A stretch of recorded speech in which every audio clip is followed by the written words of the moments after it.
Today, I am going to perform a monologue from the classic 1994 period drama, Pulp Fiction. Hello, little man. Boy, I sure heard a bunch about you. See, I was a good friend of your daddy's. We were in that Hanoi pit of hell over 5 years together.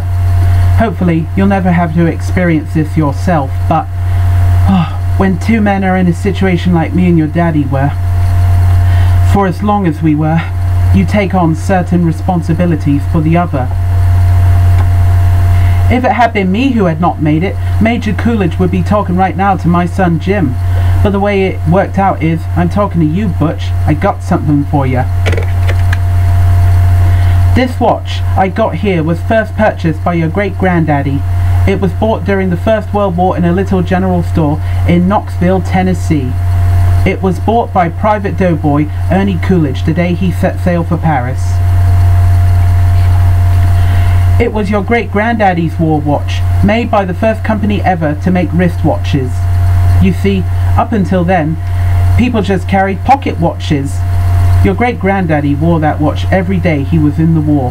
Then, when he had done his duty, he went home to your great-grandmother, took the watch off his wrist and put it in an old coffee can. And in that can it stayed till your grandfather Dane Coolidge was called upon by his country to go overseas and fight the Germans once again. This time, they called it World War II. Your great-granddaddy gave it to your granddad for good luck. Unfortunately, Dane's luck wasn't as good as his old man's. Your granddad was a Marine, and he was killed with all the other Marines at the Battle of Wake Island. Your granddad was facing death and he knew it. None of the boys had any illusions about ever leaving the island alive.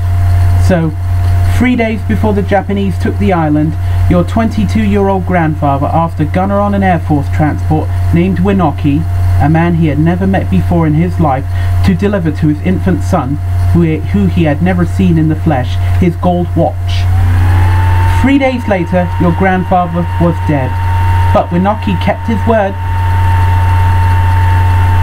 After the war was over, he paid a visit to your grandmother, delivering to your infant father his dad's gold watch.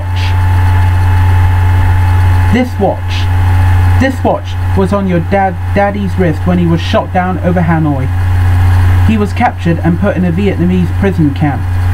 Now he knew if the gooks ever saw the watch, it'd be confiscated. The way your daddy looked at it, that watch was your birthright. And he'd be damned if any slopeheads were going to put their greasy yellow hands on his boy's birthright.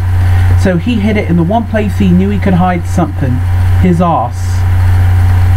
5 long years he wore this watch up his arse. Then, when he died of dysentery, he gave me the watch. I hid this uncomfortable hunk of metal up my arse for 2 years. Then, after 7 years, I was sent home to my family. And now, little man, I give the watch to you.